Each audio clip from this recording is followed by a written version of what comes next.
Bonjour Nathalie Arthaud. Bonjour. Bienvenue sur Europe 1. Vous êtes la candidate de lutte ouvrière à l'élection présidentielle. C'est aujourd'hui le dernier jour de la campagne du premier tour. Avant de vous interroger sur l'actualité et bien sûr sur votre programme, question un peu générale, comment sentez-vous le pays à 48 heures du scrutin ? Vous savez, moi, toute cette campagne, j'ai constaté qu'elle était marquée par une gravité. Une gravité parce qu'elle a démarré avec le Covid, en tout cas, commencé à sortir de cette pandémie. Ça a été aussi un bouleversement pour des millions de femmes et d'hommes. Ça a été une période très dure. Et puis, finalement, on a basculé immédiatement dans la guerre. Dans cette angoisse nouvelle. Et finalement, je pense que beaucoup mesurent que vraiment là, on est dans une société qui n'est plus maîtrisable quelque part. On ne sait pas où on va. On passe de crise en crise et il y a ce sentiment que tout ça dépasse finalement le président de la République, ça dépasse la question de qui dirige, que c'est un problème de système, d'une société qui devient complètement folle. Et justement, le baromètre Cevipof établi mercredi a posé la question aux Français dans quel état d'esprit êtes-vous, et il en ressort une espèce de nuage de mots-clés qui est assez intéressant. Les sentiments qui dominants sont l'inquiétude, l'incertitude et la fatigue. Les valeurs les moins citées sont le bonheur et l'enthousiasme. Il n'y a pas beaucoup d'espoir, pas beaucoup de confiance ni de bien-être. Il n'y a pas non plus de colère, de révolte ou d'angoisse. Est-ce que vous pensez que cette hiérarchie des valeurs correspond un peu à ce qui se passe actuellement dans le pays ? Moi je pense. Une sorte de déprime résignée un peu. Oui, mais ce que je sais, c'est que régulièrement, la colère, elle prend le pas sur la résignation, sur l'attentisme, sur la passivité, justement, parce qu'il y a un moment où c'est trop difficile. Et moi, je suis convaincue que vu concrètement ce que vivent des millions de femmes et d'hommes, alors quand on se retrouve quand même à ne pas savoir comment on va faire son plein pour retourner au boulot, on atteint quand même des limites, vous voyez. Et je pense que c'est vrai pour tous ceux qui sont obligés de sauter un repas, qui se retrouvent à devoir chasser les bons promos. Tout ça, c'est tellement indigne dans une société qui regorge de richesses et de possibilités que cela ne peut que déclencher des révoltes, des coups de colère. Moi, je suis précisément là parce que je pense avoir une politique pour que cette révolte, elle se traduise en véritable rapport de force pour enfin apporter un mieux-être, en tout cas la perspective d'augmenter les salaires, de vivre mieux pour le monde du travail. Alors vous dites, effectivement, mais il y a ce prérequis de la colère et de la révolte dans votre programme. Mais justement, votre programme, Nathalie Arthaud, entrons dans le vif du sujet, vous le dites d'emblée, c'est de renverser le capitalisme. Est-ce que vous croyez que les Français ont envie d'aller aussi loin, finalement ? Parce que la révolte, elle est motivée par, certes, la souffrance, par l'envie de gagner mieux sa vie, d'être plus confortable, mais croyez-vous que les Français souhaitent la révolution ? Moi, je pense qu'il faut être conscient qu'un système qui n'est guidé que par la soif du profit, que par la rentabilité, que par l'accumulation des capitaux à un pôle, nous mène à la catastrophe.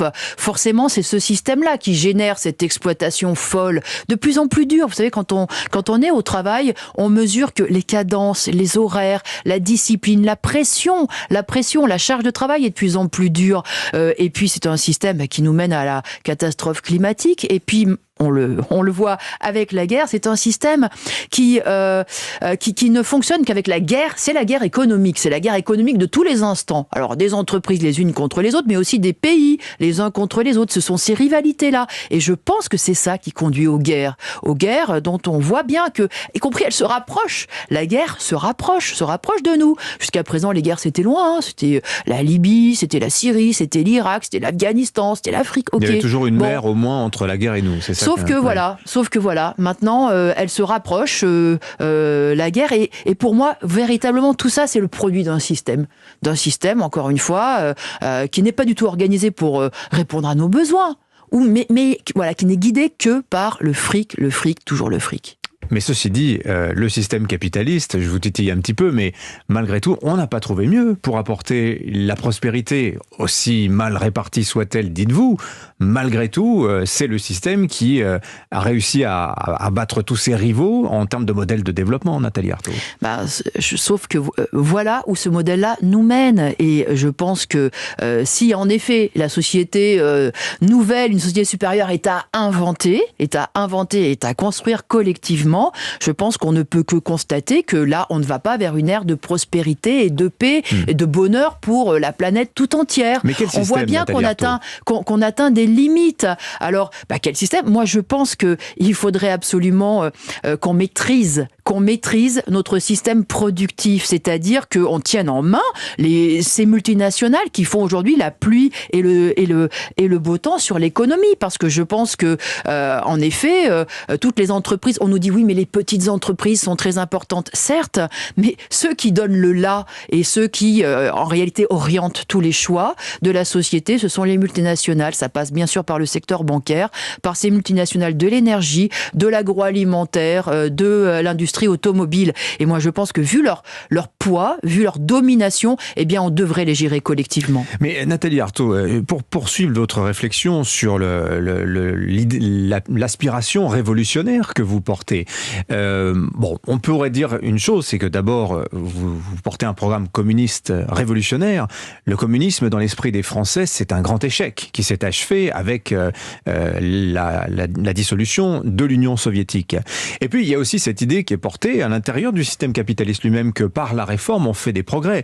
Regardez ce que disent les jeunes par rapport au travail, qui disent « moi, je veux que le travail ait du sens ». Les employeurs s'adaptent. On a créé des systèmes de coopératives qui permettent aux salariés de reprendre le contrôle de leurs entreprises.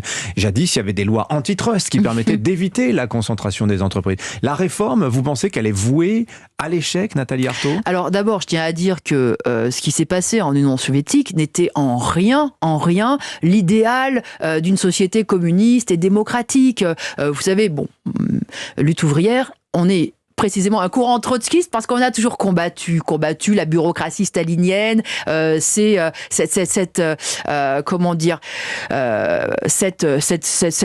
dictature qui a plongé en effet bien des peuples dans la terreur, et parce que pour nous, le système communiste, c'est à la fois l'expropriation des multinationales, mais ça doit être porté par une démocratie de tous les instants, ce qui n'a jamais été en fait réalisé. Donc voilà, pour moi, la société communiste, elle reste à construire. Par ailleurs, vous nous dites, oui, mais le capitalisme peut finalement parvenir à donner du sens au travail. Excusez-moi, mais je ne pense pas. Je crois que ce qui s'est passé, y compris dans les hôpitaux, ce qu'on a vu dans les EHPAD, et ce qu'on voit mais même dans l'éducation, mais ce qu'on voit dans un certain nombre de domaines. Je pense encore, vous savez, à ce qui s'est passé dans l'usine Buitoni, où finalement un certain nombre d'ouvriers, de salariés protestaient, disaient mais on ne doit pas faire les choses comme cela. C'est quand même pas normal de voir des rats, de voir des moisissures, etc., etc.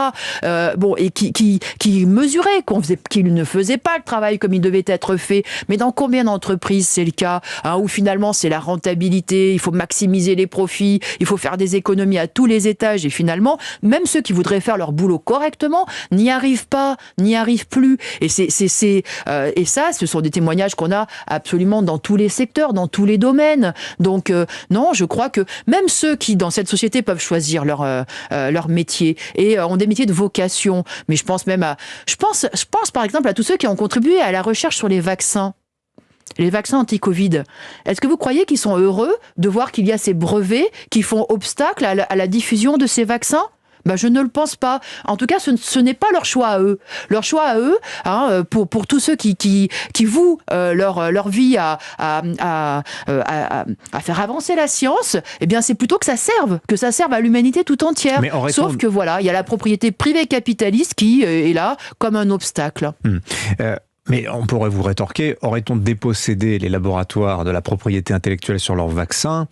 Aurait-il continué à faire de la recherche autour de ces mêmes vaccins? Eux-mêmes ont expliqué qu'il y avait ce problème. On aurait pu donner la formule au monde entier. Le monde entier n'aurait pas forcément eu les usines pour les produire, Nathalie Arthaud. Alors ça, c'est de l'escroquerie. Parce qu'on a eu le même laïus sur le traitement contre le VIH. Ah oui, mais ils ne sauraient pas faire. L'Inde, l'Afrique du Sud ne sauraient pas faire. Ils ont tout à fait su faire, en fait. Quand on donne les possibilités, mais y compris les techniciens, ils peuvent aller sur place, ils peuvent former. Il y a un tas de choses à faire. Non, la vérité, c'est que ceux qui ont découvert, ceux qui ont la poule aux œufs d'or, eh bien, veulent la conserver pour eux et veulent faire en sorte que, les actionnaires, ils soient bien rémunérés. C'est ça le problème.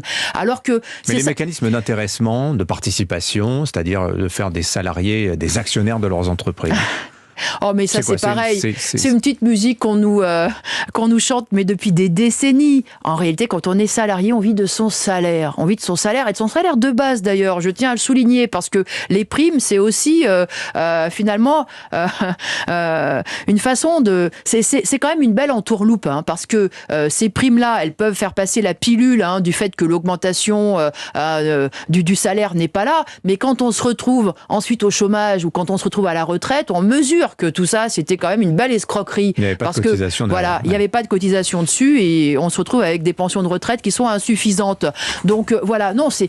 Moi, je crois qu'il faut mesurer que le capitalisme, vous savez, ça a été un facteur de progrès et ça a été un moteur, oui, de progrès pendant tout un temps. Mais aujourd'hui, c'est un frein. C'est devenu un frein à la diffusion des connaissances, des découvertes, à la diffusion des moyens que nous avons, qui sont confisqués aujourd'hui, malheureusement, par une minorité. Et il va falloir le dépasser. Moi, je pense qu'en effet, le monde du travail, moi, je ne dis pas que, ils vont s'engager avec cette conscience qu'il faut changer toute la société. Mais vous savez, le fait de se battre pour son beefsteak, pour l'amélioration de ses conditions de travail, c'est déjà contester justement cette mainmise, cette course au profit. Et je pense que ça nous mettra, sur la voie d'une remise en cause de l'ensemble de la société. Pour revenir à Nathalie Arthaud, à l'actualité immédiate, vous avez dit tout à l'heure, le pouvoir d'achat, c'est la préoccupation numéro 1 des Français. Enfin, en tout cas, c'est ce qui ressort de toutes les enquêtes d'opinion. Le pic d'inflation actuel, on le voit très, très concrètement, ça a un effet sur le salaire réel. Il a tendance à baisser depuis le début de l'année. Qu'est-ce qu'il faut faire dans l'immédiat? Parce que le problème, c'est pas un pic, c'est qu'on est en fait dans une spirale même inflationniste, c'est-à-dire que ça va encore monter et ça va se généraliser et on en a sans doute pour plusieurs mois, si ce n'est pour plusieurs années. Techniquement, on n'y est pas encore. Pas encore. On y sera si on augmente les salaires en réponse à l'inflation et que les prix je ne suis continuent pas d'augmenter. d'accord avec ça. Quand j'entends, oui, il faut augmenter les salaires et il faut les augmenter considérablement, de 300, de 400, de 500 euros parce qu'on est en train de s'appauvrir. Parce que les salariés, les travailleurs sont les seuls à ne pas pouvoir faire ce que beaucoup de petits patrons et d'entreprises peuvent faire, c'est-à-dire répercuter leurs charges sur leurs prix. Nous ne pouvons pas le faire. Tous ceux qui vivent de leur salaire, de leur pension de retraite ne peuvent pas réaliser cela. Donc il faut des augmentations et il faut leur indexation sur les prix. Il faut renouer avec cette revendication-là fondamentale. Quand on est salarié, on ne doit pas accepter de s'appauvrir. On revient à ce qui nous permet effectivement de maintenir notre pouvoir d'achat face à cette flambée de tous les prix. Parce que vous savez, il y a en plus l'inflation mesurée par l'INSEE. Mais l'inflation qui est mesurée dans la vie de tous les jours, dans son caddie, à la pompe à essence, elle est bien supérieure à celle qui est mesurée par l'INSEE. C'est ça la réalité. Donc il faut absolument qu'on sauvegarde en effet notre pouvoir d'achat. Ça veut dire l'augmentation générale des salaires, des pensions de retraite et leur indexation. Nathalie Arthaud, vous êtes l'invitée d'Europe 1 jusqu'à 9h. On marque une courte pause. David Revaud-Dallon nous rejoint dans un instant. Il est 8h28. Europe 1. Le rendez-vous de la présidentielle. Nathalie Arthaud, la candidate de lutte ouvrière à l'élection présidentielle, est l'invitée d'Europe Matin jusqu'à 9h. David Revaud-Dallon, rédacteur en chef politique au Journal du Dimanche, nous a rejoint. Bonjour David. Bonjour Dimitri. À vous l'honneur David. Nathalie Arthaud, c'est votre troisième candidature. Ça fait la troisième fois que vous participez à cette mère de toutes les batailles qu'est l'élection présidentielle. Mais en fait, vous visez pas vraiment la présidence, c'est un peu paradoxal. Quand on vous lit, quand on vous entend, on n'a pas vraiment l'impression que la fonction présidentielle est un objectif, mais aussi quelque chose d'efficace et de respectable presque. Pour le monde du travail, je peux vous dire que rien de significatif n'est venu de l'Élysée. Voilà, tout ce qu'ils ont pu obtenir d'avancées concrètes en matière de salaire, de droit du travail, en matière d'amélioration de leurs conditions de vie, ils l'ont arraché par les luttes collectives. Voilà, Parfois par les grèves, et pas par les urnes. Parfois par les urnes. Non, parce que les urnes ont souvent été en fait l'écho des mobilisations et des grèves générales. Vous savez, alors on parle beaucoup des congés payés, on nous explique que c'est le gouvernement de Léon Blum qui a mis en place les congés payés, mais non, absolument non. Ça a été cette grève générale. Les congés payés n'étaient même pas dans le programme électoral de Léon Blum. Mais par contre, une grève générale après, une ébullition sociale majeure, des occupations d'usines, cela a conduit en effet le patronat à lâcher un certain nombre de choses assez significatives en tout cas pour que les travailleurs reprennent le boulot. Mais quel est le sens de votre candidature, Nathalie Arthaud? Je lis précisément dans votre programme, vous dites voter pour l'élection présidentielle revient à choisir celui qui, parmi les sous-fifres au service du grand patronat, nous tapera dessus. Et oui, et donc il faut absolument qu'il y ait une candidature qui permette aux travailleurs de voter pour leur camp, une candidature qui exprime cette idée que oui, il va falloir se défendre. Demain, après l'élection, eh bien on retournera chacun au boulot et on sera confronté aux mêmes règles, à cette même pression permanente pour faire plus de rentabilité, et on sera confronté à la même politique, au même chantage, à la compétitivité, etc. Il faudra se défendre, il faudra s'organiser. Et moi, toute ma candidature, c'est de dire, oui, les travailleurs ont la capacité de le faire. Ça dépend de leur rassemblement, de leur mobilisation et de leur combativité. Donc participer à cette campagne, c'est pas du tout viser l'Élysée, c'est juste un moyen de promouvoir vos théories, vos idées et quelque part la révolution. Je crois qu'une élection permet de s'exprimer et de défendre une politique, de défendre une orientation. Donc oui, moi ma politique, elle est là, elle est dans le fait qu'il faut absolument que le monde du travail se dise, ce sont nos intérêts de travailleurs qui doivent passer d'abord et avant tout. Nos salaires doivent passer avant les profits, nos retraites doivent passer avant les grandes fortunes, nos conditions de travail, les emplois doivent passer avant les dividendes. Et c'est l'idée de dire, et vous savez, moi je suis une des rares à avoir dit, il faut... En fait, ce qui nous permettrait de vivre, c'est un salaire minimum de 2 000 €. C'est une pension de retraite minimum de 2 000 €. J'ai posé ce chiffre précisément qui n'était posé par personne, parce que en défendant l'idée qu'on doit nous dire nos besoins, on doit dire nos besoins et nos intérêts, et on doit dire que la société, elle devrait être organisée d'abord pour cela, d'abord pour satisfaire, les conditions de vie de ceux qui portent la société, de ceux qui font les richesses, de ceux qui la font tourner au jour le jour. Voilà comment une société devrait être devrait être organisée. Alors cette campagne, elle a connu plusieurs thématiques, plusieurs sujets successifs, il y a eu un petit peu de zapping, mais le thème du pouvoir d'achat, précisément, a quand même été le thème dominant, et notamment de cette fin de campagne. On en a parlé de ce thème, quasiment tous les candidats ont fait des propositions et l'ont évoqué, donc ça veut dire qu'on n'a pas esquivé ce vrai sujet. Non, on en a parlé, ok d'accord, mais ce ne sont pas des mots qui vont remplir leur réfrigérateur et qui vont aider à payer le loyer. Alors le problème, beaucoup de candidats ont proposé des hausses du SMIC. Oui, des hausses du SMIC en faisant quoi ? En faisant payer le grand patronat, en allant prendre sur les profits ? Non. Avec un micmac de baisser des cotisations sociales, c'est-à-dire qui sont du salaire différé, ou alors de faire payer les augmentations de salaire par des impôts. Ça veut dire quoi ? Ça veut dire qu'on est censé se payer, nous, nos propres augmentations de salaire ? Mais qu'est-ce que c'est que cette histoire ? Non, les véritables augmentations de salaire, c'est les augmentations de salaire qu'on paiera en allant prendre sur les profits. Et vous savez, vous avez parlé de l'inflation tout à l'heure. C'est comme ça qu'on fera peut-être un peu dégonfler l'inflation, justement. Parce que l'inflation, elle est aussi le fruit du fait qu'il y a des milliards et des milliards qui sont en train de s'accumuler à un pôle. C'est ces espèces de grosses bulles, là, de grandes fortunes, qui d'ailleurs tirent le marché immobilier à la hausse. Parce que pourquoi l'immobilier flambe ? C'est parce qu'à un pôle, il y a du fric, en veux-tu, en voilà. Parce que les taux d'intérêt sont très bas. Et que emprunter coûte peu cher et que naturellement les vendeurs s'alignent puisque l'emprunteur peut emprunter plus. Emprunter coûte peu cher pour les plus riches, toujours pareil. Non, aujourd'hui, vous savez, les grandes banques, elles ont effectivement... Vous connaissez le taux d'emprunt moyen actuellement en France, Nathalie Arthaud ? Le taux moyen en France, c'est entre 1,1 et 1,2%. Vous savez, ces moyennes, moi, je me méfie de ces moyennes. Parce que quand on est pauvre et quand on demande, par exemple, pouvoir payer différé dans les grandes chaînes, je peux vous dire que les crédits revolving, c'est pas ce taux-là. Donc moi, je me méfie des moyennes parce que... bien sûr, voilà, c'est pas le crédit. Je vous embête un petit peu, mais tout ça pour vous dire qu'aujourd'hui, il n'y a pas que les plus riches qui accèdent à la propriété. En tout cas, moi, ce que je peux vous dire, c'est que l'inflation, aujourd'hui, elle n'a pas été créée par l'augmentation des salaires, elle a été créée précisément par le fait que il y a effectivement beaucoup d'argent à un pôle de la société. Eh bien, faisons dégonfler cet argent-là, faisons dégonfler toutes ces grandes fortunes et tous ces profits, ces dividendes, en augmentant les salaires et les pensions de retraite. On pourrait les payer d'ailleurs et pas faire reculer l'âge de la retraite. Autre question, Nathalie Arthaud. Comment lisez-vous la situation politique de la gauche en France, ou plutôt des gauches, puisqu'évidemment elles ne sont pas toutes d'accord entre elles.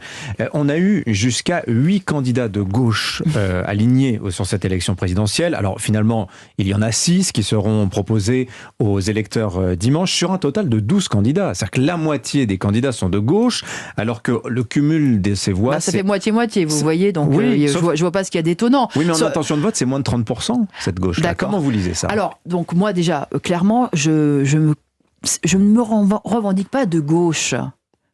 Pour moi, mon camp, c'est le camp des travailleurs. Je le dis et je le redis parce que, encore une fois, on veut nous faire croire que finalement, les gouvernements de gauche auraient représenté les intérêts du monde du travail, des plus pauvres.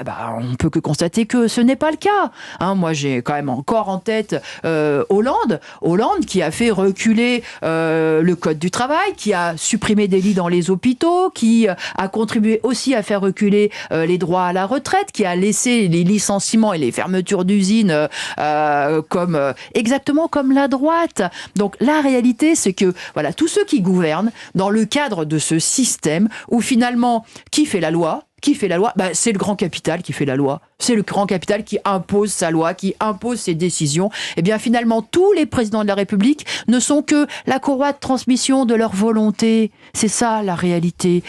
C'est que au-delà des lois qui sont décidées au Parlement, il y a des lois qui s'appellent la concurrence, la compétitivité, cette guerre économique où de toute façon, qui est toujours celui qui se fait trouer la peau, celui qui est sacrifié, eh bien c'est l'ouvrier en bout de chaîne, l'intérimaire, celui qui arrive au bout de tout ça.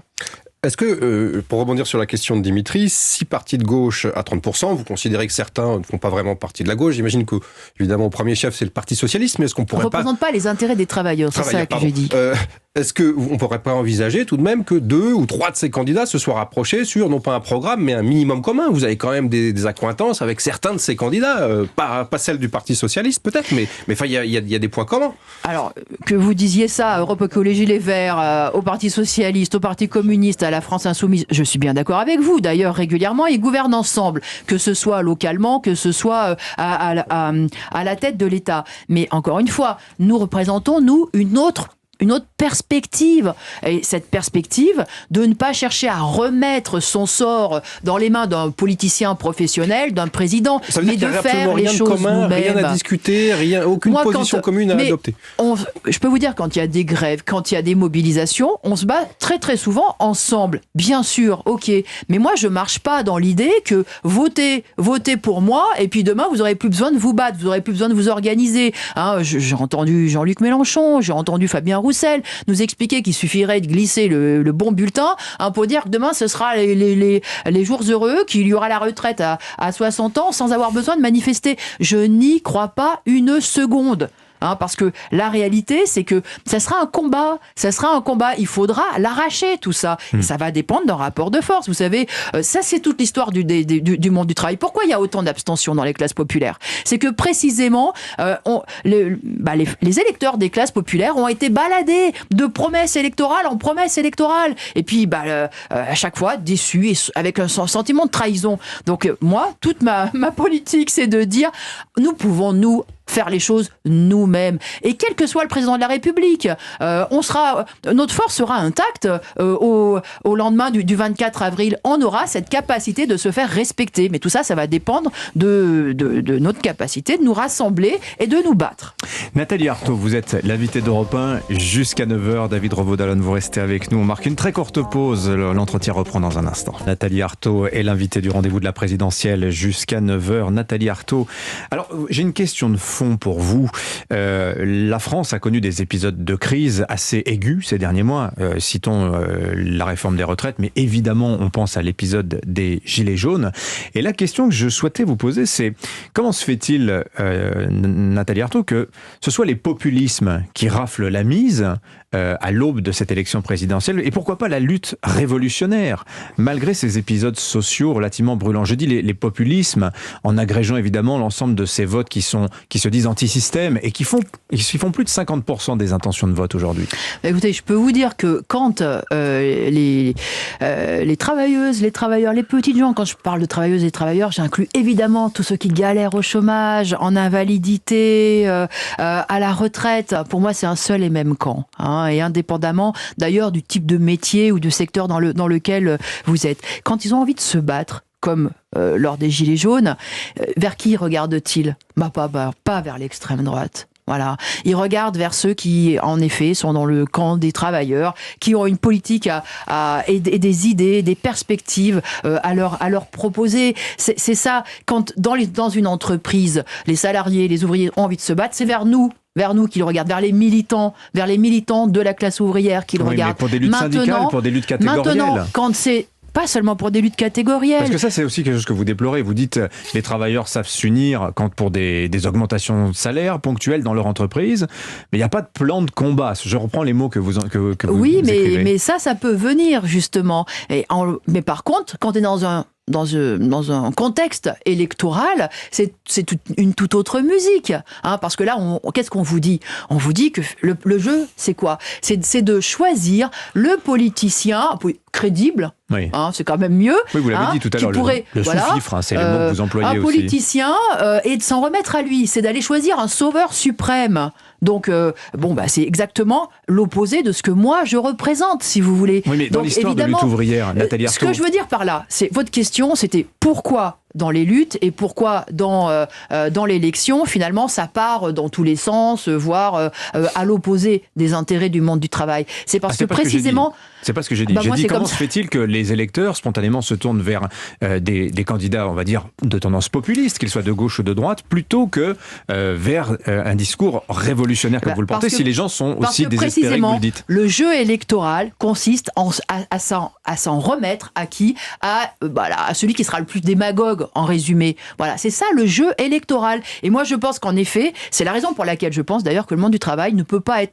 fort dans les urnes, ne peut pas montrer sa force et véritablement ses intérêts dans les urnes. C'est un aveu d'échec terrible que vous nous faites là. Mais non, parce que dans les luttes collectives, lorsque les femmes et les hommes cherchent des solutions par en bas, là ils font avancer leur sort véritablement. C'est pas un aveu d'échec, ça c'est toute l'histoire du mouvement ouvrier. L'histoire du mouvement ouvrier, quelles ont été les belles victoires ? Les belles victoires, ça a été précisément ces moments de lutte sociale intense et forte. Ça a été 36, ça a été mai 68, quand des millions de femmes et d'hommes se sont retrouvés à dire voilà où sont nos intérêts. Et on se bat, et on agit avec notre force, qui est celle des travailleurs, c'est-à-dire on peut bloquer, nous, les profits, on peut bloquer la production, on peut bloquer les usines, et on peut même faire mieux, c'est-à-dire qu'on pourrait en fait les faire fonctionner pour nous. On pourrait les faire tourner à notre bénéfice. Mais c'était pas ça les Gilets jaunes, c'était une révolte consumériste. C'était les gens qui voulaient pouvoir consommer normalement, avoir assez d'argent pour mettre une piscine dans leur jardin. Pardonnez-moi, mais c'est une révolte interne au capitalisme. Ils n'en étaient pas à la piscine. Ils n'en étaient pas à la piscine. Ils en étaient juste à remplir leur frigo et à payer leur loyer et à avoir un logement correct et à pouvoir se chauffer. Et d'ailleurs, ils en sont toujours au même point aujourd'hui. Donc oui, demain, on peut voir à nouveau une mobilisation de type Gilets jaunes. moi, je me battrai pour que cette contestation, elle s'invite aussi dans les entreprises, parce que ça a été ça, finalement, la limite des Gilets jaunes. D'ailleurs, elle n'est pas de leur responsabilité à eux, mais elle est simplement du fait que cette contestation ne s'est pas étendue et n'est pas allée au cœur même du système, là où on aurait pu inverser les choses et on aurait pu s'en prendre au profit. Et on aurait pu dire, ces profits-là, ils doivent servir à tous. Il y a eu beaucoup de mouvements, vous les évoquiez, mouvements sociaux ces dernières années. Sous le quinquennat de François Hollande, le mouvement contre la loi travail, vous évoquiez les Gilets jaunes, le mouvement contre la réforme des retraites sous ce quinquennat. Il y en a à chaque quinquennat. Il y avait matière à capitaliser pour le mouvement ouvrier, comme vous dites, mais pour l'instant, ça n'est pas le cas. Ça veut dire que beaucoup de révoltes ne font pas forcément une révolution. Ah, ça, je vous confirme. Et c'est pour ça qu'il faut absolument qu'il y ait des militants révolutionnaires dans chaque révolte. C'est-à-dire qu'il faut que dans chaque révolte, il y ait suffisamment de femmes et d'hommes qui aient des idées sur justement contre qui se tourner, quoi revendiquer, comment s'organiser pour aller le plus loin possible dans le combat. Et que ce soit pas seulement un coup d'épée dans l'eau. Non, pour l'instant, non. Mais vous savez, chaque élection et chaque quinquennat, en général, démoralise le monde du travail et les classes populaires parce que ça les laisse dans leur galère. Donc, encore une fois, je peux vous dire que le bilan des luttes collectives est bien plus important et bien plus riche que n'importe quel processus électoral. Donc, non, il faut réaliser que, voilà, on a cette force-là. Et réaliser que, avoir cette fierté-là, cette fierté de dire, finalement, le monde du travail, il fait tout dans cette société, il est à la base de tout. Hein, c'est nous qui réalisons les miracles au quotidien de faire tourner cette société, malgré tous les obstacles, malgré toutes les entraves qu'il peut y avoir. Eh bien, voilà, il faut être fier de nos revendications, fier de ce qu'on est, et conscient que finalement, on peut faire les choses nous-mêmes. Moi, cette campagne, je l'ai faite pas seulement en disant on doit se battre sur l'augmentation des salaires, des pensions de retraite, la répartition du travail pour qu'il y ait zéro chômeur, mais aussi avec cette conscience que les travailleurs, ils la dirigeraient mieux, cette société. Ils seraient capables de prendre les décisions qui enfin donnent des solutions et des perspectives. Moi, je l'ai dit par rapport au scandale McKinsey. Les véritables experts, ce sont les soignants dans les hôpitaux, ce sont les profs dans les écoles, ce sont les ouvriers dans les usines de l'agroalimentaire. C'est eux qui savent comment faire le boulot et comment le faire bien pour qu'ils répondent vraiment aux besoins, pas pour faire 10% de rentabilité, mais ils savent comment faire bien le boulot pour qu'ils répondent aux besoins de tous. Et c'est ça, la supériorité du monde du travail. S'ils dirigeaient les entreprises et les multinationales, eh bien, on saurait les faire tourner, oui, pour que, enfin, ces possibilités-là soient mises au service de tous. Nathalie Arthaud, on se rappelle qu'il y a 20 ans, Arlette Laguiller, votre prédécesseur en tant que chef de file de lutte ouvrière, réalisait un score impressionnant, 5,72% à l'époque. Rétrospectivement, comment vous analysez ce succès qui date d'il y a maintenant 2 décennies, qui avait permis à lutte ouvrière de se faire rembourser notamment ses frais de campagne, à titre anecdotique, hein, bien sûr. Oui, mais qu'en réalité, les scores de lutte ouvrière depuis, c'est 1/10 de cette performance électorale-là. Non, mais comment ça s'explique ? Les scores électoraux, c'est exactement comme les luttes, les luttes collectives, ça va et ça vient. Voilà. Mais encore une fois, nous, notre confiance... Ça vient plus que ça ne va, en l'occurrence depuis 20 ans. Ah, mais détrompez-vous. Ça peut... Vous savez, on a tous été surpris par le mouvement des Gilets jaunes, hein, vous comme moi. Et je pense que tout ça, oui, ça peut revenir. Et ce qu'il faut, ce sont des perspectives. Et vous savez, moi... Nous sommes à contre-courant. Oui, je suis à contre-courant, lutte ouvrière, et la candidature que je porte est à contre-courant. Mais je peux vous dire que j'en suis fière. Je suis fière parce que je suis à contre-courant de quoi ? Eh bien, je suis à contre-courant de l'individualisme, du carriérisme. Je suis à contre-courant de ces grandes fortunes qui riment à rien. Je suis à contre-courant du nationalisme. Je suis à contre-courant du racisme, des guerres. Oui, je suis à contre-courant et je le revendique. Et je pense que c'est précisément parce que voilà, cette société, c'est pas l'avenir. Ça peut pas être l'avenir ni des travailleurs en France et ni l'avenir du monde. Donc, je suis fière de porter cela et de porter cette idée que forcément, à un moment donné, il y aura des révoltes parce qu'on ne pourra pas accepter cette misère, pas accepter ces inégalités, pas accepter ce gâchis. Parce que moi, je suis fondamentalement optimiste. Je pense que la société, elle recèle des possibilités, mais fantastiques, pour soigner tout le monde, pour loger tout le monde, pour nourrir le monde entier. Et c'est cela qu'il faut changer. Donc, voilà, moi, je suis fière de porter, oui, des perspectives pour changer complètement le monde. Alors, Dimitri évoquait la candidature d'Arlette Laguillier 2002. On a toujours eu, à l'élection présidentielle française, 2 voire 3 candidats d'obédience trotskiste. Je crois que c'était le cas d'ailleurs en 2002, de mémoire. Est-ce que ça a un sens aujourd'hui ? Est-ce qu'on pourrait pas, alors si vous n'envisagez aucun rapprochement avec les autres candidats de gauche, que vous l'excluez totalement, est-ce que ça n'aurait pas un sens quand même de discuter un petit peu avec l'autre candidat de cette obédience et envisager un rapprochement ? Sur le terrain électoral, de l'efficacité électorale, non, parce que de toute façon, même, vous savez, vous êtes si différents ? une candidature commune avec Philippe Poutou ne permettrait ni à l'un ni à l'autre d'arriver au pouvoir. Ça n'aurait pas de sens, mis à part de nous censurer l'un et l'autre. Voilà, donc ça n'a absolument aucun sens.